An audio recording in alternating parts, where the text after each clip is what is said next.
नमस्कार प्यारे बच्चों, कैसे हैं आप लोग। उम्मीद है आप सब बहुत अच्छे होंगे। आज एक नया दिन, एक नई कक्षा। आज हम लोग कक्षा 5 विषय हमारा परिवेश पाठ मेरा परिवार मेरी प्रेरणा पढ़ेंगे। बच्चों, इस पाठ को हम लोग 4 भागों में पढ़ेंगे। तो आज पाठ का पहला भाग पढ़ेंगे हम लोग। आज की कक्षा में हम जानेंगे कि हमारा परिवार हमें कैसे आगे बढ़ने के लिए प्रेरित करता है और हमें अपने घर के जो बड़े बूढ़े लोग होते हैं उनका कैसे देखभाल करना चाहिए। और हाँ बच्चों, आज हम लोग पर्यावरण संरक्षण पर एक बहुत अच्छी सी रोचक गतिविधि भी करेंगे। तो चलिए ज्ञान की देवी को स्मरण करते हुए आज की कक्षा की शुरुआत करते हैं। अच्छा, एक बात बताइए बच्चों, आप लोग जब आपके विद्यालय की छुट्टी होती है तो आप अपने ही घर क्यों जाते हैं? अपने पड़ोसी के घर क्यों नहीं जाते? या शाम को जब आप बाहर खेलने जाते हैं तब आप अपने ही घर क्यों जाते हैं? अपने पड़ोसी के घर या किसी और के घर क्यों नहीं जाते? सोचिए। हाँ, क्योंकि आपके घर में आपका परिवार रहता है। आपके मम्मी पापा, भैया दीदी, दादा दादी, और आपका परिवार आपसे बहुत ज़्यादा प्यार करता है ना, आपकी देखभाल करता है। और आपका परिवार आपको जीवन में आगे बढ़ने के लिए प्रेरित करता है। सभी मनुष्यों का एक लक्ष्य होता है ना जीवन में कि हमें बड़े होकर के, जैसे आप भी सोचते होंगे कि आपको बड़े होकर कुछ ना कुछ तो बनना है। जैसे मुझे हमेशा से एक शिक्षिका बनना था और मेरे दादाजी और मेरे पिताजी मुझे हमेशा प्रेरित करते थे, मेरे लक्ष्य को प्राप्त करने के मेरी मदद करते थे, मेरा मार्गदर्शन करते थे। तो ऐसा कोई ना कोई आपके भी परिवार में ज़रूर होगा जो आपको आपके सपने पूरा करने के लिए प्रेरित करता होगा। सोचिए, ऐसा कौन है आपके परिवार में जो आपको आगे बढ़ने के लिए प्रेरित करता है? ऐसा ही एक आपका दोस्त है, मयंक।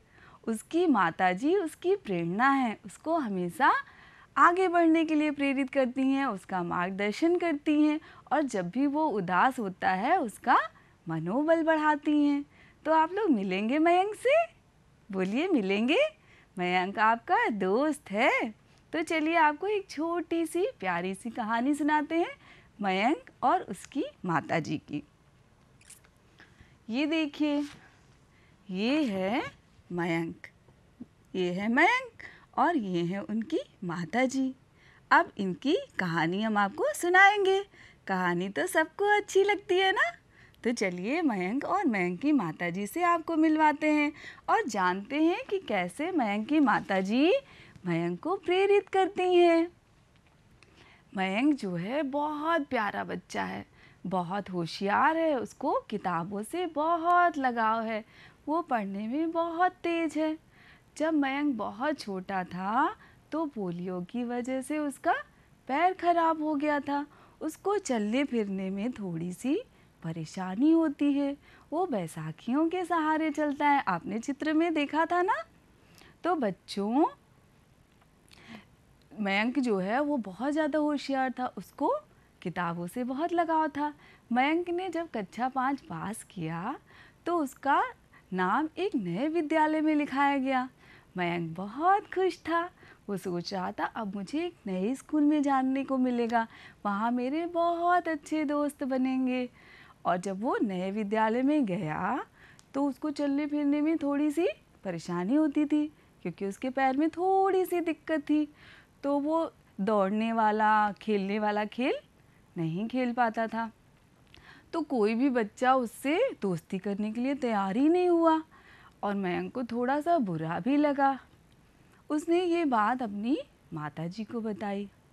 उन्होंने मयंक को समझाया कि बेटा, आप सबके साथ बहुत अच्छा व्यवहार करिए, सबकी तरफ दोस्ती का हाथ बढ़ाइए और समय और परिस्थितियों के अनुसार सब आपके दोस्त बन जाएंगे। और हाँ, आपको तो किताबों से कितना प्यार है, आपकी सबसे अच्छी दोस्त तो आपकी किताबें हैं। आप खूब मन लगाकर पढ़ाई करिए और सबके साथ अच्छा व्यवहार करिए, समय के साथ सारी चीज़ें बदल जाएंगी। मयंक को ये बात बहुत अच्छी लगी। उसने खूब मन लगा करके पढ़ाई करना शुरू कर दिया। अब समय एक जैसा तो नहीं रहता ना बच्चों, समय धीरे धीरे बदलता गया और वार्षिक परीक्षाएं हो गईं और एक वो दिन भी आया जब परिणाम घोषित हुआ। मास्टर जी ने पूरी कक्षा में परिणाम घोषित किया और बताया कि मयंक तो पूरी कक्षा में प्रथम आया है। मयंक की मेहनत रंग लाई और मास्टर जी ने खूब शाबाशी की मयंक की, और सारे बच्चे जो उससे दोस्ती नहीं करना चाहते थे उसकी तरफ दौड़ के आए, उसको बधाई दी और सब उसके दोस्त बनना चाहते थे। मयंक बहुत खुश था, आज उसकी मेहनत का उसको फल मिला है। वो अपने घर आया, अपना परीक्षा फल लेकर के अपने घर आया, अपनी माताजी के पैर छुए और उनका आशीर्वाद लिया। उनकी माताजी ने उसको गले लगा लिया और कहा कि देखा, आपकी मेहनत का फल आपको मिल गया। हमें हमेशा सकारात्मक सोचना चाहिए और मन लगाकर मेहनत करनी चाहिए, हमें कभी न कभी उसका परिणाम ज़रूर मिलता है।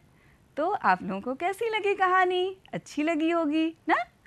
और आपने इस कहानी से क्या सीखा कि हम पढ़ाई करें, खेल खेलें या संगीत, जिस चीज़ में आपकी रुचि है वो काम आप पूरे मन से, पूरी ईमानदारी से करिए।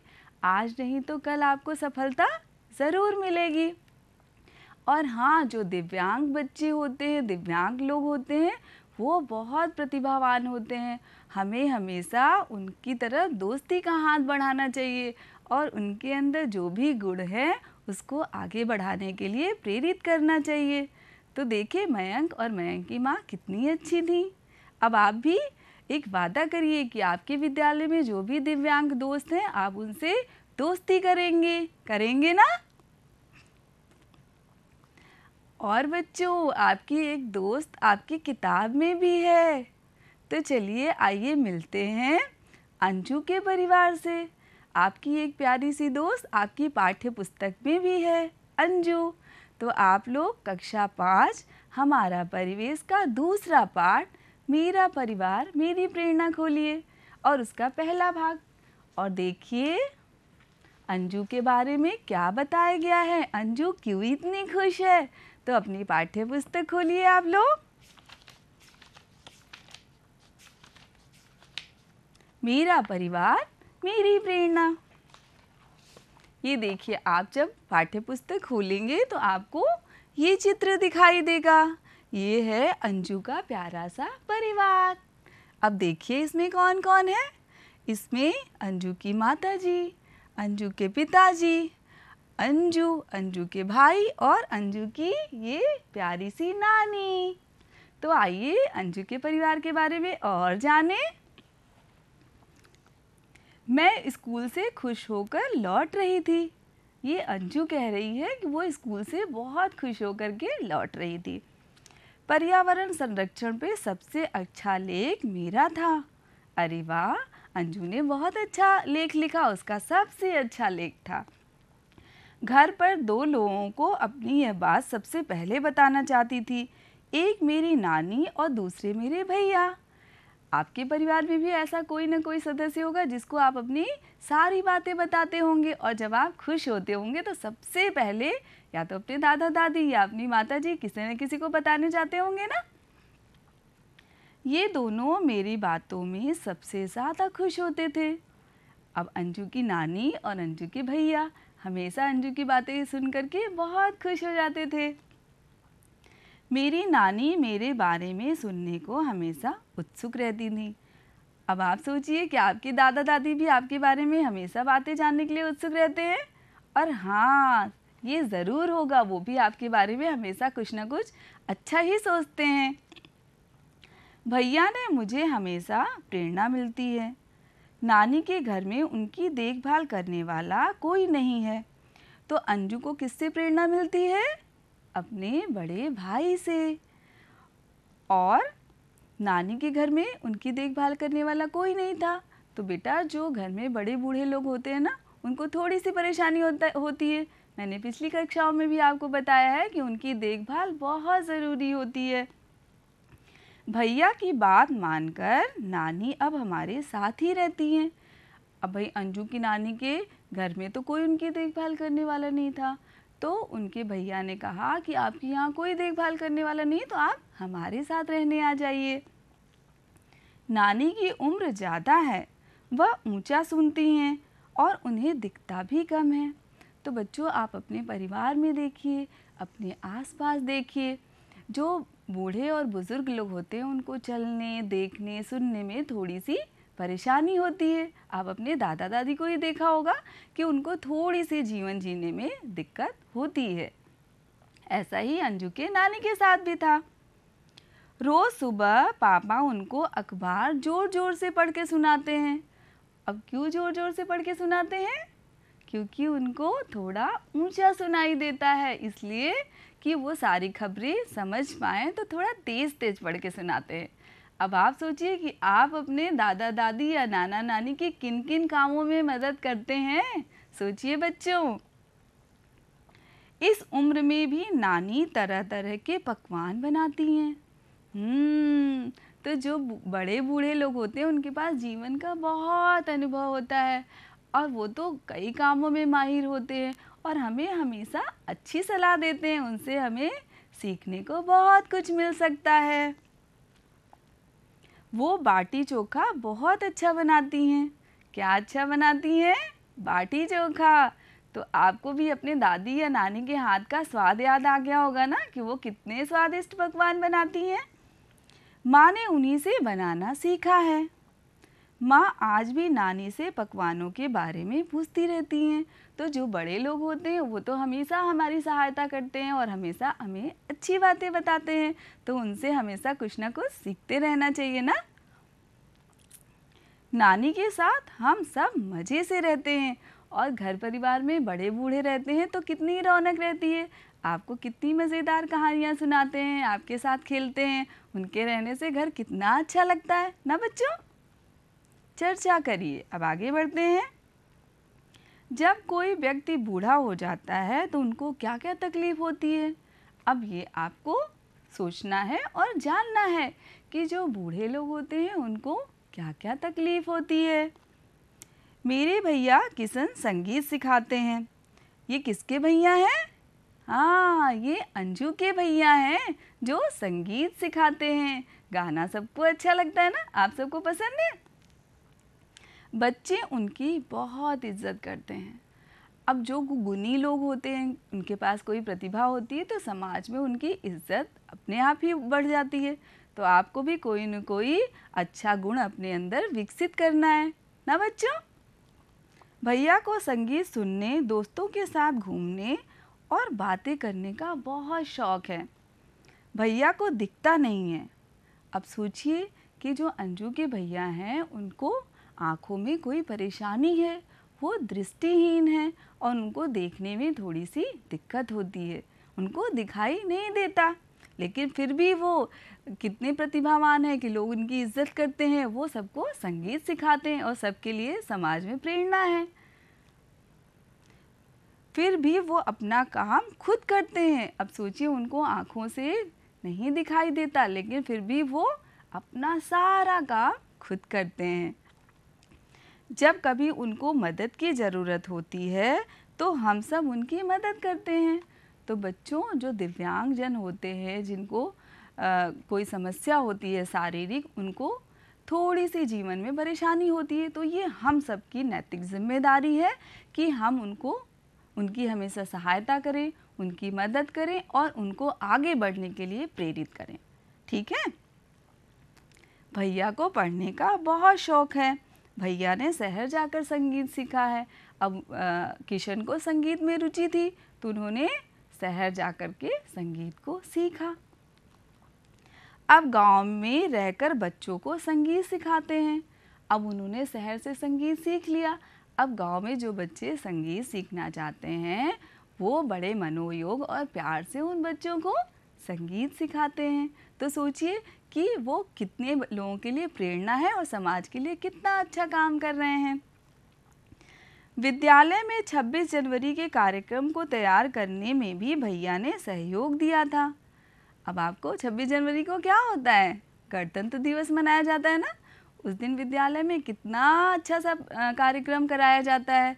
तो उस कार्यक्रम को बनाने में भी किशन ने बहुत मदद की थी अंजू के भैया ने। जब भी वह घर से बाहर जाते हैं तब एक छड़ी लेकर जाते हैं। तो आपने कभी देखा है कि जो दृष्टिहीन व्यक्ति होते हैं वो अब उनको स्पष्ट तो नहीं दिखता, तो अपनी सहायता के लिए एक छड़ी लेकर के जाते हैं। वैसा ही किशन भी अपने साथ हमेशा एक छड़ी रखते हैं। चर्चा करिए, हम उन लोगों की मदद कैसे कर सकते हैं जिन्हें दिखता नहीं है। अब आप बताइए कि उनकी आप कैसे सहायता कर सकते हैं जिनको स्पष्ट नहीं दिखाई देता है। सोचिए सोचिए। हाँ, अगर उनको वो सड़क पार कर रहे हैं तो आप उनकी सहायता कर लीजिए। आप उनके दैनिक जीवन में जो उनके काम है उसमें उनकी सहायता कर लीजिए। और उनको, अगर वो आपके विद्यालय में पढ़ते हैं तो उनके हिसाब से अपने जो खेल हैं आप उसको परिवर्तित कर सकते हैं। और ऐसे लोगों के लिए एक अलग तरह का विद्यालय ही होता है जो ब्रेल लिपि के माध्यम से उनको पढ़ाया जाता है। तो आप इसके बारे में भी उनको बता सकते हैं कि आप लोगों के लिए ऐसे विद्यालय होते हैं। क्या आपके परिवार में ऐसा कोई सदस्य है जो देख, बोल या सुन नहीं सकता? आप उसकी मदद कैसे करते हैं? तो आप जानिए कि आपके परिवार में ऐसा कौन है और आप उसकी किस प्रकार से सहायता कर सकते हैं। तो बच्चों, आज के भाग में हम लोगों ने अंजू और मयंक के परिवार से मिले। अब आइए हम कुछ मिलकर के अभ्यास के प्रश्नों को हल करते हैं। आज का पहला भाग हम लोगों ने पढ़ लिया और हम अंजू के परिवार और किशन से मिले और मयंक की कहानी भी सुनी। अब इन प्रश्नों को हम मिलकर के हल करते हैं। तो अब बताइए, पहला प्रश्न है, अंजू के परिवार में कौन कौन है? सोचिए सोचिए, अंजू के परिवार में कौन कौन है? हाँ, बिल्कुल सही। अंजू के परिवार में उनकी माताजी, उनके पिताजी, उनके बड़े भाई किशन और अब तो उनकी नानी भी आके रहने लगी। तो अब उनका संयुक्त परिवार है। प्रश्न नंबर 2, किशन व अंजू की नानी क्या अच्छा बनाती हैं? वो तो तुरंत याद आ गया होगा आप लोगों को। किशन और अंजू की नानी बाटी चोखा बहुत अच्छा बनाती है ना। हमें बड़े व बुजुर्ग लोगों के साथ कैसा व्यवहार करना चाहिए? जो बूढ़े और बुजुर्ग लोग होते हैं उनको जीवन में कुछ परेशानी होती है। उनको चलने, देखने, सुनने में थोड़ी सी कठिनाई होती है। उनकी समय समय पे तबीयत भी खराब रहती है। तो हमें उनकी बहुत ज़्यादा देखभाल करनी चाहिए, उनके साथ समय बिताना चाहिए और खूब ढेर सारी बातें करनी चाहिए। उनकी बातों का मान रखना चाहिए और कोई समस्या हो तो उसको मिल करके हल करना चाहिए। और सबसे बड़ी बात कि आप उनके साथ ढेर सारी बातें करिए, उनके साथ समय बिताइए, उनको बहुत अच्छा लगेगा। अब रिक्त स्थान की पूर्ति करें। ये जो खाली स्थान है इसमें आपको समुचित शब्द चुन करके भरने हैं। तो चलिए देखते हैं। अंजू को से प्रेरणा मिलती है। अब सोचिए, अंजू को किससे प्रेरणा मिलती है? सोचिए सोचिए, अंजू की प्रेरणा कौन है? हाँ, अंजू की प्रेरणा भैया है। अंजू को अपने भैया से प्रेरणा मिलती है, किशन से। अब रोज सुबह पापा नानी को पढ़कर सुनाते हैं। क्या पढ़कर सुनाते हैं? क्या पढ़कर सुनाते हैं? जिससे समाचार, अखबार, उनको समाचार सारी जानकारी मिल जाए इसलिए वो अखबार पढ़ के सुनाते हैं ना। अब वो थोड़ा तेज सुनती हैं, ऊंचा सुनती हैं, तो वो तेज तेज पढ़ते हैं। किशन सिखाते हैं। अब किशन गांव के बच्चों को क्या सिखाते हैं? सोचिए। बिल्कुल सही, किशन बच्चों को संगीत सिखाते हैं। वो शहर से संगीत सीख के आए हैं और गांव में बच्चों को संगीत सिखाते हैं। मिलान करें। अब देखिए, कुछ वाक्य इधर लिखे हैं और कुछ इधर लिखे हैं। अब इसमें से जिससे मिल जाए वाक्य उसको आप मिलाइए और पूरा एक वाक्य बन जाए। तो चलिए, जब कोई व्यक्ति बूढ़ा हो जाता है तब क्या होता है? खुद करते हैं, उन्हें चलने फिरने, देखने में और सुनने में परेशानी होती है, या बाटी चोखा। तो जब कोई व्यक्ति बूढ़ा हो जाता है तो क्या होता है? दूसरा, उन्हें चलने, देखने सुनने में परेशानी होती है, तो ये इससे मिल जाएगा। उसके बाद नानी बहुत अच्छा, नानी बहुत अच्छा क्या बनाती हैं? बाटी चोखा बनाती हैं। तो नानी बहुत अच्छा बाटी चोखा बनाती हैं। उसके बाद भैया अपने काम कैसे करते हैं? वो तो किसी की मदद नहीं लेते, तो भैया अपने काम खुद करते हैं। तो आप इसको मिलान करके पूरा वाक्य बना लीजिए। अब बच्चों, हम लोग पाठ का पहला भाग भी पढ़ लिए और अंजू और मयंक के परिवार से भी मिल लिए। अब आइए जानते हैं कि हमने और आपने क्या सीखा आज की कक्षा में। तो हमने सीखा, हमारा परिवार हमेशा हमें आगे बढ़ने की प्रेरणा देता है। बच्चों, हमारा परिवार हमसे बहुत प्रेम करता है और हमेशा हमें आगे बढ़ते हुए देखना चाहता है। हमारे जीवन का जो भी लक्ष्य है वो हमारा परिवार चाहता है कि हम पूरा करें, हम बहुत ऊंचाइयों पर जाएं। तो हमारा परिवार हमेशा हमें आगे बढ़ने की प्रेरणा देता है। घर के बड़े जैसे हमारे दादा दादी, नाना नानी हमसे बहुत प्रेम करते हैं। तो ये कोई बताने की बात नहीं है, ये आपको खुद अनुभव होता होगा कि आपके दादा दादी, आपके नाना नानी आपसे कितना अधिक प्रेम करते हैं। वो आपके साथ खेलते हैं, आपको कहानियाँ सुनाते हैं, और जब आप बीमार पड़ जाते हैं तो सबसे ज़्यादा वही दुखी होते हैं, वो देखभाल करते हैं आपकी। तो आपकी भी जिम्मेदारी है ना कि आप उनकी देखभाल करें और उनको जो भी समस्या है उसमें उनकी मदद करें, रोज़ के कामों में उनकी सहायता करें। करेंगे ना? अब आगे बढ़ते हैं। बुज़ुर्ग लोगों के पास जीवन का अनुभव होता है, वो हमेशा हमारा सही मार्गदर्शन करते हैं। तो आपने देखा कि मयंक की माँ कैसे मयंक की प्रेरणा बनी, और अंजू के भैया और अंजू की नानी कैसे उसको प्रेरित करते हैं, और अंजू की जो माता जी हैं वो अभी भी अपनी मम्मी से बहुत चीज़ें बनाने के लिए सीखती हैं। तो उनके पास कितना अनुभव होता है। तो आप भी उनके साथ समय बिताइए और खूब अच्छी बातें उनसे सीखिए। सीखेंगे ना? बूढ़े लोगों को सुनने, देखने, चलने में परेशानी होती है। तो जो बूढ़े और बुज़ुर्ग लोग होते हैं उनको चलने, देखने, सुनने में और परेशानी होती है। ये आपके परिवार में भी, आपके पास पड़ोस में भी ऐसे बहुत से लोग होंगे जिनको ये समस्याएं रहती हैं। तो आप जितनी भी उनकी मदद कर पाएँ, जितने भी आप मदद कर सकते हैं उनकी, उतनी सहायता करने का प्रयास करिए।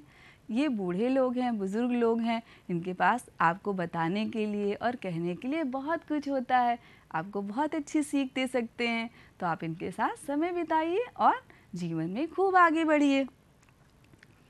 हमें हमेशा उनकी सहायता और सम्मान करना चाहिए। तो जो बड़े और बूढ़े लोग हैं हमेशा उनकी सहायता और सम्मान करना चाहिए। वो हमेशा हमें आशीर्वाद ही देते हैं और हमें आगे बढ़ने के लिए प्रेरित करते हैं।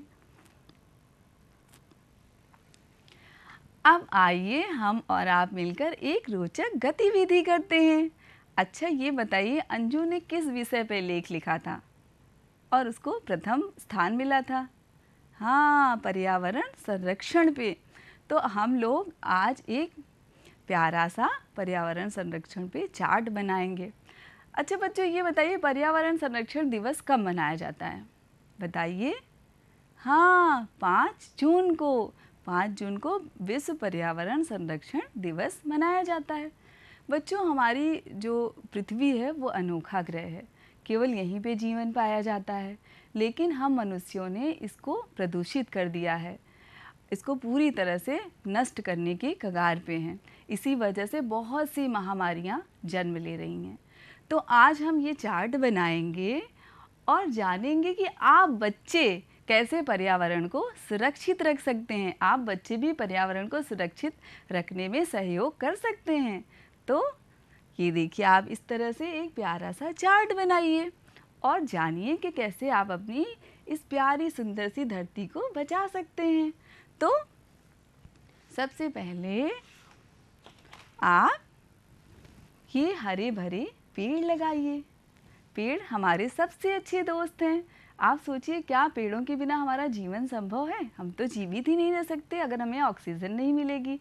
तो बच्चों, आप एक नया पेड़ लगाइए और पेड़ लगाकर उसको सुरक्षित रखिए, उसको नष्ट होने से बचाइए। और यदि कोई हरा भरा पेड़ काट रहा हो तो उसको रोकिए। और मेरे साथ बोलिए, आओ मिलकर पेड़ लगाएं, पृथ्वी पे हरियाली लाएं। आओ मिलकर पेड़ लगाएं, पृथ्वी पर हरियाली लाएं। पानी बचाएं। बच्चों, लगभग पृथ्वी पे 71% लगभग 71% जल है, लेकिन पीने योग्य पानी तो बहुत कम है और हम लोग भी उसको दूषित करते जा रहे हैं। तो आप बच्चे पानी कैसे बचा सकते हैं? आपको जितनी प्यास हो उतना ही आप पानी लेंगे पीने के लिए, और नल खुला करके ब्रश या कुल्ला नहीं करेंगे। और अगर आपके गांव में कोई जानवरों को नदी या तालाब में नहला रहा है तो उसको मना करेंगे, ठीक है?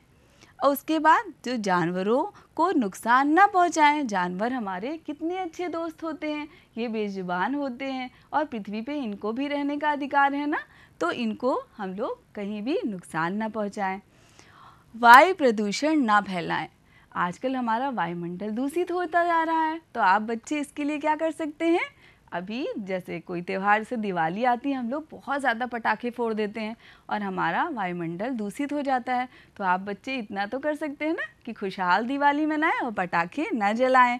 अगर आपको कम दूरी पे जाना है तो आप पैदल चले जाइए या साइकिल से चले जाइए। ये छोटी छोटी चीज़ें करके आप भी पर्यावरण को प्रदूषित होने से बचा सकते हैं।